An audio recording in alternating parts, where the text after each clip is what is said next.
Welcome back to the Deep Dive. It is Wednesday, February 4, 2026. And I have to be honest with you, if you've glanced at the headlines coming out of London today and felt a sense of just absolute vertigo, you are definitely not alone. Vertigo is the perfect word for it. It feels like the ground is shifting under the entire British political establishment, doesn't it? It really, really does. We are talking, of course, about Peter Mandelson. I mean, this is a man who has been a structural pillar of power for decades. A cabinet minister, European commissioner. The Prince of Darkness, they called him.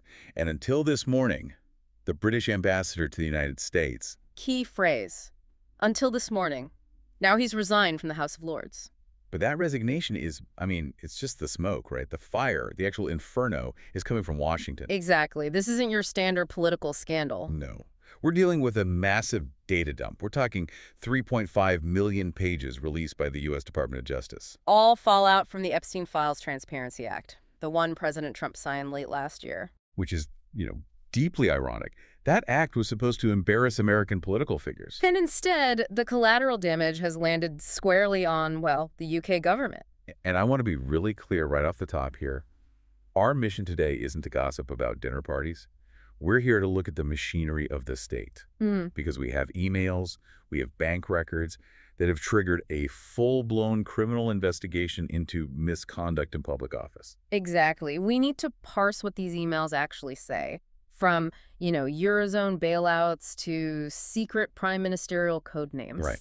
And answer the big question, how did this relationship morph into a potential breach of national security? That's the core of it. So let's start there with the hard news, the criminal angle.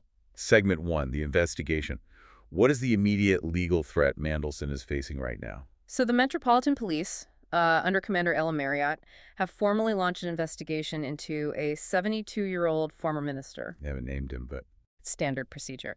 But given the resignation, we all know who it is. And the charge they're looking at is misconduct in public office. I see that phrase thrown around a lot. Could you break it down for us? Is this just a fancy way of saying he broke the rules?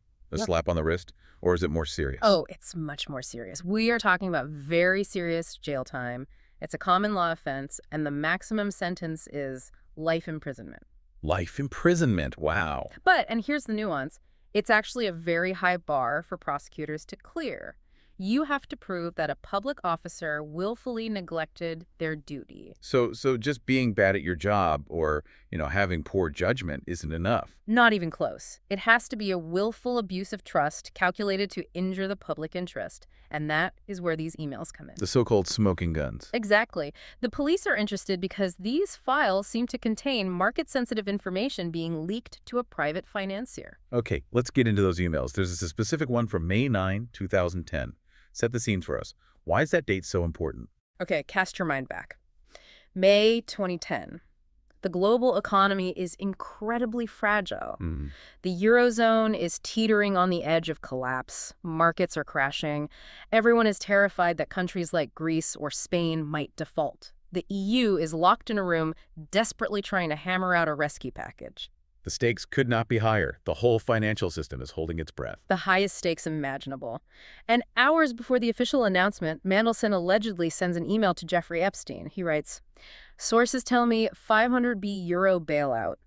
And then SD be announced tonight." S presumably meaning should. Right. Now, you might ask, so what? Rumors of a bailout were flying around, but from a trader's perspective, this kind of specific confirmation is gold. If you know for sure that a 500 billion euro injection is hitting the market, you know the euro is going to rally. You can place your bets. You can go long on the euro, short other currencies. You know the outcome before the rest of the market reacts. It's effectively insider trading, but on a sovereign geopolitical level. So the allegation isn't just that he was gossiping with a friend. It's that he was providing actionable financial intelligence to a billionaire speculator. That's the core of the police interest. Did he hand over state secrets for private gain? And there's another one, right, from a year earlier, 2009, about UK assets. This one feels less like a leak and more like, well, something else entirely. That's June 13, 2009. It involves a memo from Nick Butler, who was Gordon Brown's special advisor. Okay. The memo detailed a strategy to sell off UK government land and property, basically to raise cash to pay down the national debt. A fire sale. And Mandelson forwards this memo to Epstein. He forwards it with the caption, "Interesting note that's gone to the PM." But what's really damning, and what I think the police will focus on, is Epstein's reply. What did he say? He doesn't ask about the politics of it. He doesn't ask if it'll help the UK economy. He replies immediately, what saleable assets? Wow. It reads like a shopping list. It absolutely does. And the reply from Mandelson's side is just land, property, I guess. It looks like he's treating the British state like a catalog. Now, I have a question about the mechanics of this. Government emails are archived, right? They leave a trail. But the sources mention something called John Pond. What is that? This is one of the strangest details. The investigation found that Mandelson was using a private BT internet email address, which is already a breach of protocol. Right. But in these threads, he copies in a user named John Pond. And who is John Pond? It turns out John Pond was a pseudonym, a code name for Gordon Brown's secure private account. Wait. The Prime Minister of the United Kingdom had a fake identity for emails. Yes. And this is where we get back to misconduct in public office. Yep. The allegation is that by using these private channels and code names, they were deliberately bypassing the official government servers. Because if you use the official system, there's a log. There's a record. Correct. History can see it. But if you email John Pond from your private BT account, it goes off the grid. And that speaks to intent, you see. It suggests you know you're doing something you shouldn't be. It moves the needle from negligence to a deliberate cover-up. That makes perfect sense. Okay. Let's pivot to segment 2. We've talked about information flowing out of the government, but the files also show influence flowing in. There's a phrase that really caught my eye. Mildly threaten. Yes. The banker's bonus saga. What's the context here? This is 2009. The financial crash has just happened. The public is furious. The UK government is preparing to levy a tax on bankers' bonuses. And Epstein is lobbying against this. Of course. It hurts his friends' bottom lines. The emails show Mandelson telling Epstein he is trying hard to change the policy. But then he goes a step further. He stops acting like a minister and starts acting like, well, a consultant. How so? He coaches Epstein on how to apply pressure. He suggests that Jamie Dimon, the CEO of JP Morgan Chase, should call the UK Chancellor Alistair Darling. And what's the advice? Mandelson's specific advice is that Dimon should mildly threaten the Chancellor regarding the tax. Hold on. Let me get this straight. You have a sitting British cabinet minister. Yes. Advising a foreign billionaire to get a bank CEO to threaten the British Chancellor. It's extraordinary, isn't it? It completely blurs the line between public servant and private lobbyist. He's giving the opposition the playbook on how to bully his own government. But why? I mean, why would he undermine his own chancellor? That is the million-dollar question. It suggests, perhaps, that he saw the global financial elite as his real constituency, not the voters. And Epstein clearly appreciated it. There's that email where he writes to Mandelson, "You are so devious." A lot of O's in that, so doesn't sound like a professional compliment. No, it sounds like an inside joke. Hey, we're in this together kind of vibe. Exactly. And of course, you always have to follow the money.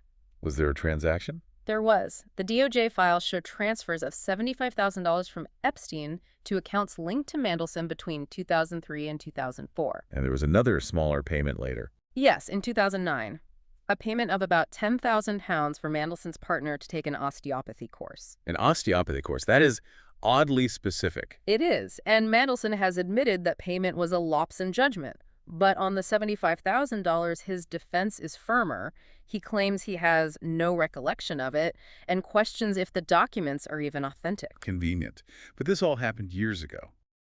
Which brings us to the next big question. Segment 3. Right. The vetting failure. How on earth did he get appointed ambassador in 2024 with all this baggage? That is the political explosion happening right now in London. Tonight, the government is releasing the McSweeney files. Morgan McSweeney, Prime Minister Starmer's chief of staff. Correct. And you might assume the vetting system just failed, that they missed this stuff. But the sources indicate the opposite. The Cabinet Office did their job. He found it. They surfaced the Epstein relationship. They flagged it as a significant risk during the vetting process in 2024. So the system worked. The warning light was flashing red on the dashboard. The light was flashing, but the allegation is that Morgan McSweeney smashed the bulb. Reports say he waved away the warnings because he wanted a political ally in Washington. He pushed the appointment through despite the flags. That's the allegation. And now Starmer is in a terrible position. His current line of defense is that Mandelson lied repeatedly during the vetting process. The he tricked us defense. Essentially, yes. That Mandelson hid the financial depth of the relationship. But there was another conflict of interest that happened while he was ambassador, wasn't